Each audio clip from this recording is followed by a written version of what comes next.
और जो सैफ अली खान वगैरह जैसे कुछ बॉलीवुड के लोग जो कहते हैं ना, और वामपंथी इतिहासकार जो कहते हैं ना कि ब्रिटिशों से पहले तो भारत का अस्तित्व ही कहाँ था, उन्हें कम से कम पता होना चाहिए।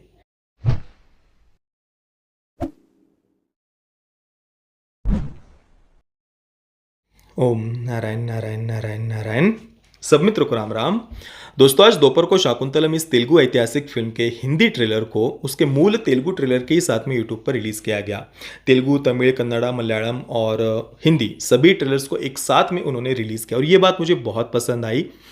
नहीं तो कई बार मैं देखता हूँ कि पहले मूल जो ट्रेलर होता है, चाहे तमिल हो या तेलुगु हो, उनको रिलीज़ कर दिया जाता है और फिर 3-4 दिन के बाद में, हफ्ते भर के बाद में, जब भी उनका मन करे तब ऐसे ही बिना कोई अपडेट दिए हिंदी ट्रेलर रिलीज़ कर देते हैं।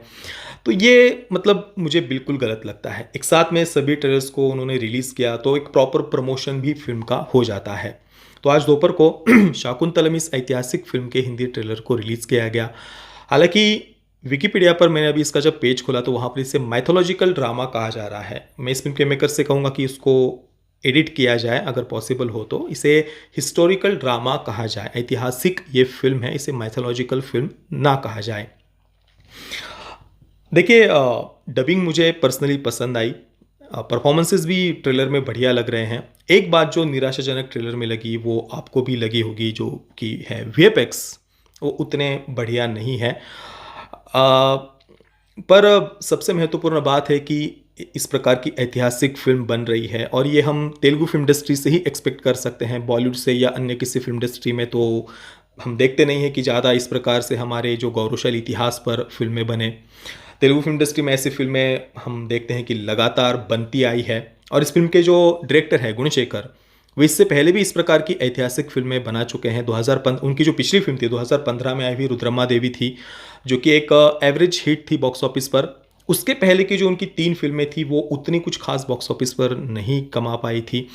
और 1997 में उनकी रामायणम नाम की एक फिल्म आई थी, जो एक चिल्ड्रंस फिल्म थी। जूनियर एनटीआर उसमें मुख्य भूमिका में थे, प्रभु श्री रामचंद्र जी की।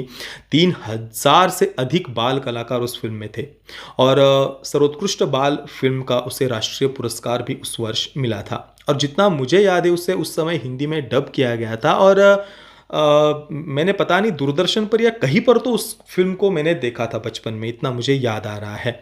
प्रॉपर पूरी फिल्म तो नहीं याद आ रही, पर मैंने ऐसी वो फिल्म देखी थी, इतना मुझे मेरे स्मरण में है। तो अभी 2023 में, 2015 में रुद्रमा देवी आई थी और अभी 8 वर्षों के बाद में वे अपनी अगली फिल्म शाकुंतलम लेकर के आए हैं। ऑब्वियसली विजुअल्स और बेटर होने चाहिए थे और अगर इतना उनके पास में बजट नहीं था तो वो जो कुछ भी उन्होंने वीएफएक्स के द्वारा मोर आदि जो उन्होंने पशु पक्षी उन्होंने बनाने का जो प्रयास किया है, उस पर उन्हें खर्चा पैसे नहीं खर्च करने चाहिए थे। अन्य किसी जगह पर जो सपोर्टिंग एक्टर्स है उस पर वो एक भव्य ऐसी फिल्म लगे इस प्रकार से बनानी चाहिए थी। मतलब केवल एनिमेटेड जो कुछ पशु पक्षी हमें दिख रहे हैं उसकी अपेक्षा अन्य जगहों पर फिल्म को रिच दिखने के लिए खर्चा किया जाना चाहिए था। पर फिर भी मैं पर्सनली इस फिल्म को देखने के लिए उत्सुक हूँ। ट्रेलर से फिल्म लग रहा है कि हाँ, हमारे जो इतिहास में जो बातें बताई गई है उसके अनुरूप ही पूरे सम्मान के साथ में इस इतिहास को वे प्रस्तुत कर रहे हैं। 17 फरवरी को ये फिल्म थिएटर में रिलीज़ होने वाली है और मैं पर्सनली बहुत उत्सुक हूँ इस फिल्म को देखने के लिए। अभिज्ञान शाकुंतलम या अभिज्ञान शाकुंतलम, महाकवि कालिदास जी का ये जो महाकाव्य है उस पर ये फिल्म आधारित है। वैसे महाराजा दुष्यंत और शकुंतला, इनकी ये जो कहानी है, जो इतिहास है, वो कोई महाकवि कालिदास जी ने पहली बार नहीं लिखा। ये इसका उल्लेख महाभारत में आता है और उसे महाकवि कालिदास जी ने फिर अपने महाकाव्य में काव्य रूप दिया था। उन्होंने फिर से उसे लिखा था, पर मूल जो उल्लेख आता है वो महाभारत में आता है। और ये कहानी आप में से कई सारे मित्रों ने सुनी होगी। संक्षेप में अगर मैं इसे बताऊं तो शकुंतला मेनका और विश्वामित्र जी की पुत्री थी। मेनका ने शकुंतला का जन्म होने के बाद में उस नवजात बालिका को, उस नवजात शिशु को जंगल में ही छोड़ दिया था मेनका अप्सरा ने। और शकुंत यानी पक्षियों ने चहचहाट करके जो हिंसक पशु जो थे जंगल के, उनसे उस बालिका की रक्षा की थी। और इसी कारण से महर्षि जो ऋषि कण्व थे, उन्होंने उस बालिका का नाम शकुंतला रखा था। तो शकुंतों ने यानी पक्षियों ने चहचहाट करके उस बालिका की काफ़ी कुछ समय तक रक्षा की थी। और उसी बीच में फिर जो ऋषि कण्व थे वे जंगल में जा रहे थे, तो उन्होंने उस बालिका को देखा और वे अपने साथ उस बालिका को अपने आश्रम में लेकर के आए और वहाँ पर उन्होंने अपनी पुत्री की तरह उसे बड़ा किया।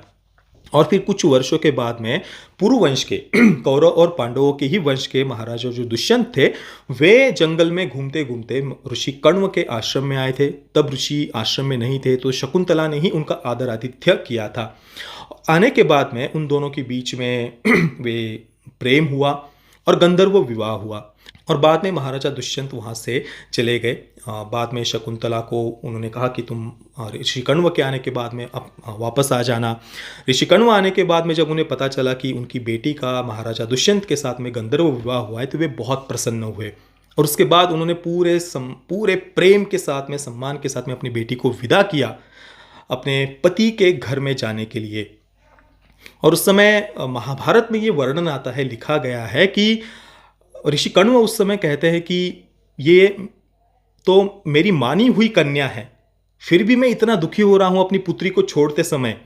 तो जो पिता जिनकी स्वयं की पुत्री को वे जब विदा करते होंगे तो उन्हें कैसा अंदर से कितना दुख उन्हें होता होगा, ये ऋषि कण्व ने उस समय कहा हुआ ऐसा वर्णन आता है। तो ऋषि कण्व शकुंतला को जाने देते हैं और उसके बाद महाराजा दुष्यंत पहचानने से मना कर देते हैं। श्राप शकुंतला को लगा हुआ था। और फिर कई वर्षों के बाद में महाराजा जो दुष्यंत थे, वे जब जंगल में वापस आते हैं, तब उन्हें एक बालक जो शावक थे, सिंह आदि के जो बच्चे थे, उनके साथ में वे एक बालक को खेलते हुए देखते हैं। मतलब काफ़ी बड़ा था, जो बच्चा बोल सकता है 8-10 वर्ष का। और फिर महाराजा दुष्यंत उससे पूछते हैं कि तुम कौन हो। तब वहाँ पर महाराजा दुष्यंत को पता चलता है कि ये उनका ही पुत्र है। और उसके बाद वे शकुंतला को फिर से बुलाते हैं, स्वीकार करते हैं, उसे महारानी वे बनाते हैं। तो इस प्रकार से ये पूरी कथा महाभारत में आती है। और जो दुष्यंत एवं शकुंतला के जो पुत्र थे भरत, उनके नाम से ही फिर इस भारत भूमि का नाम भारत पड़ा। और जो सैफ अली खान वगैरह जैसे कुछ बॉलीवुड के लोग जो कहते हैं ना, और वामपंथी इतिहासकार जो कहते हैं ना कि ब्रिटिशों से पहले तो भारत का अस्तित्व ही कहाँ था, उन्हें कम से कम पता होना चाहिए कि भारत का नाम भारत कैसे पड़ा। महाभारत में ये पूरी कथा आती है दुष्यंत और शकुंतला की। और इस ट्रेलर में भी इसका उल्लेख ट्रेलर के एंडिंग में आप सुन सकते हैं। तो पूर्ण रूप से महाभारत में जैसा पूरा इतिहास आता है वैसा ही इस ट्रेलर में दिखाया गया है, ऐसा पता चल रहा है। तो मैं पर्सनली इस फिल्म को देखने के लिए बहुत उत्सुक हूँ। बाकी आपको ये ट्रेलर कैसा लगा?